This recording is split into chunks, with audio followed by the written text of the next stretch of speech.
ஒரு பேரை நான் சொல்ல விரும்பலை. ஒரு பெரிய மனுஷன், பெரிய வீட்டுக்கார பையன், அவர் உட்காந்துருந்தார். அவர் 2 பேர் உட்காந்தார். நான் வந்து இப்படி உட்காந்து அவர் பக்கத்தில் பெரிய கூட்டார் பார்த்து வணக்கம் சார் அப்படின்னா வணக்கம்னார். அவர் வணக்கம்னார். தலைவர் என் பக்கத்தில் உட்காந்தார். இந்த அம்மா சின்னம்மா அப்படி உட்காந்து நின்றுக்கிட்டு இருந்தாங்க. அவர் சொன்ன அவர் என்னமோ சொல்ல வந்தார். சார் அப்படின்னா, ஏய் என்னடா சாருன்றா, என்னடா சொன்னேன்னு எட்டி சட்டையை பிடிச்சி ஓங்கி ஒரு முகத்தில் ஒரு குத்து எல்லாம் சண்டை போட்டு அவரை பிடிச்சி சட்டை பட்டை கிட்டனாக்க அவர் குளோஸ் இழுத்துன்னு போயிட்டாங்க. அந்த வீட்டில் அத்துமீறி பேசியிருக்கேன். அண்ணி இருக்கிறத கூட பார்க்காம வல்கராக திட்டியிருக்கேன். எனக்கு ஒரிஜினல் லாங்குவேஜ். அவங்க அப்பா பெரிய ஆள், இவரும் பெரிய ஆள். அதனால் அவங்க குடும்ப அந்தஸ்தோடு ஒப்பிடும்போது நான் சாதாரணமாக.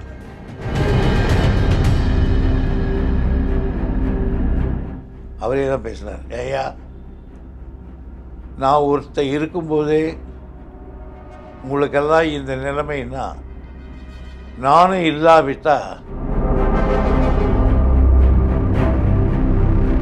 கட்சியால் தனக்கென்ன லாபம் என்று கருதுகிறவன் கட்சியிலே வளர்கிற புற்றுநோய்க்கு சமமானவன். அவன் ஏறிட்டான் திருப்பி. அது இந்த கதையை சொன்னார். பெண் Selvan mister Rajendran, he is not only my minister, he is a commander of the party.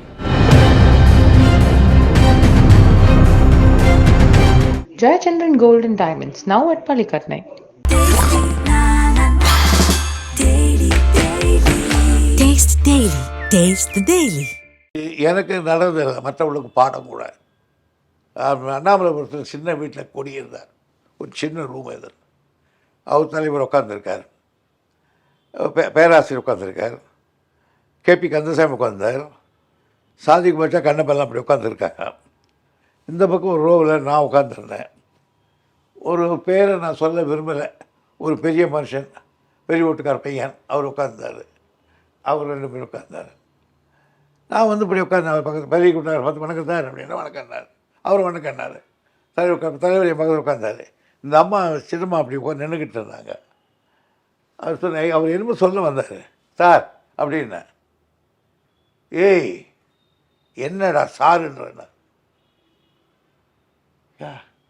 சாருன்னு தானே சொன்னேன், அதுக்கு என்ன உங்கள் வீட்டு வேலைக்காரன் வர்ற மாதிரியே. என்னடா சொன்னேன்னு எட்டி சட்டையை பிடிச்சி ஓங்கி ஒரு முகத்தில் ஒரு குத்து இப்படி ஊந்துட்டார் அந்த ஆள். 2வது குத்து பாயரெல்லாம் பேராத்திரி எல்லாம் வந்து பிடிச்சிக்கிட்டாங்க. கண்ணாவுன்னான்னு எங்கள் ஊர் லாங்குவேஜில் கச்சா முச்சான்னு திட்டு. அந்த அம்மாலாம் ஓடி போயிடுச்சு. எல்லாம் சண்டை போட்டு அவரை பிடிச்சி சட்டை பட்டை கிட்டனாக்க அவர் குளோஸ் இழுத்துன்னு போயிட்டாங்க. சரின்னு சொல்லிட்டு நானும் போய் வந்தேன். எல்லோரும் போயிட்டாங்க. நானும் ரூமில் இருந்தேன். தலைவர் எழுந்து போயிட்டார். இறங்கி கீழே வந்தேன். சண்முகநாதன் தான். சண்முகநாதன், நான் தலைவர் வீடு, அந்த வீட்டில் அத்துமீறி பேசியிருக்கேன். அண்ணி இருக்கிறத கூட பார்க்காம வல்கராக திட்டியிருக்கேன். எனக்கு ஒரிஜினல் லாங்குவேஜ், என் கிராமத்து லாங்குவேஜில் திட்டியிருக்கேன். 2வது நான் கை வச்சது மிகப்பெரிய ஒரு பட்டா கிராஸ்கார பையன். அவங்க அப்பா பெரிய ஆள், இவரும் பெரிய ஆள். அதனால் அவங்க குடும்ப அந்தஸ்தோடு ஒப்பிடும்போது நான் சாதாரணமானவன். இழப்பு 2 பேரில் யாரை இழக்கிறதுன்னா என்ன தான் இழப்பாங்க. ஏன்னா அவர் பெரிய வீட்டுக்கார பையன், பெரிய பழைய கட்சி காலத்துலேருந்து வர்ற ஒரு வீட்டுக்கார பையன். அதனால் எல்லாத்த விட்ட தலைவர் வீட்டில் நான் இவ்வளோ மட்டமாக நடந்துக்கிட்டேன்றது என் அடித்ததுக்கு நான் வருத்தப்படலை. என்னை ஏன்னு கேட்டால் எனக்கு சுயமரியாதை வந்துடுது.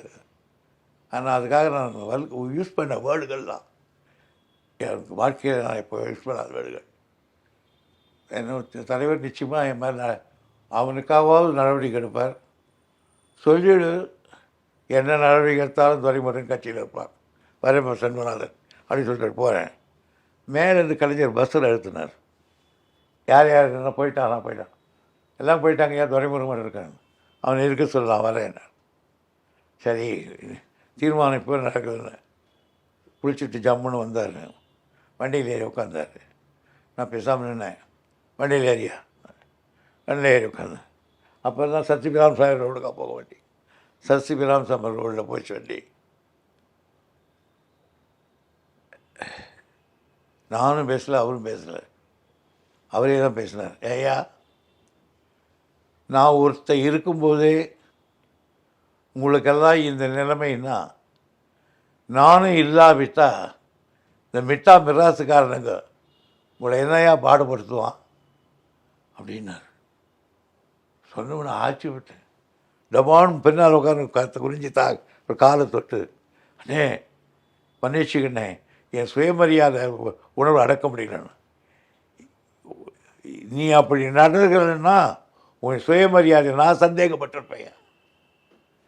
ராஸ்கல், என்னையா அர்த்தம்? நீ சாருன்னு தானே சொன்னேன். எனக்கு அதான் ஏன் மிராசுக்கள் அவருக்கு பிடிக்காது.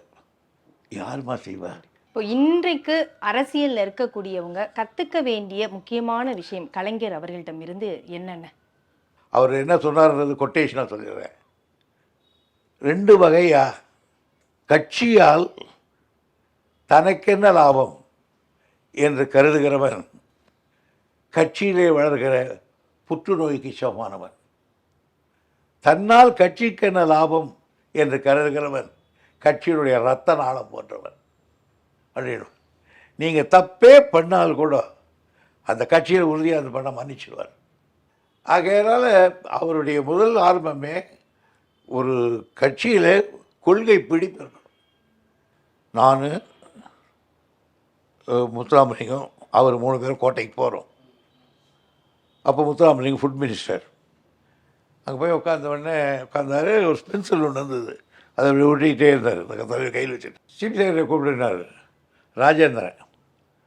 அப்புறம் வந்தார் முத்துராமலிங்கம், என்னையா தகராறு, ஃபுட் மினிஸ்டர் பேசி முடிக்க மாட்டேங்க பேசிட்டு. அவன் என்ன பண்ண எடுத்தோடனே அந்த சீஃப் செக்ரட்டரி, சார் இதெல்லாம் எக்கனாமி பாலிசி உங்களுக்கு தெரியாதுன்னா. இருந்தாலும் கோவம் வந்துடுச்சு. உன் குவாலிஃபிகேஷன் எவ்வளோடா? எம்ஏ மட்டும்தான். நான் எம்ஏ பிஎல். எனக்கா தெரியாது, அது ஏறினா அவன் ஏறிட்டான் திருப்பி. பார்த்து இந்த கலைஞர் சொன்னார், இந்த pencil mister Rajendran, he is not only my minister, he is a commander of the party. இங்கிலீஷில் சொன்னார், commander of the party, PR அப்படின்னு அச்சார் பென்சிலை தூள்தா வச்சு தானே எழுது. யார் போயிடும் 10 நிமிஷம் மாற்றி விட்டார் சீஃப் செக்ரட்டரியை. 10வது மாற்றிட்டார்.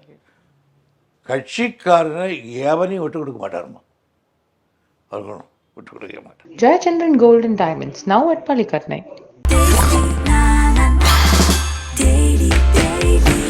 Taste Daily. Taste the Daily. மின்னம்பலம்.com தமிழின் முதல் மொபைல் பத்திரிகை.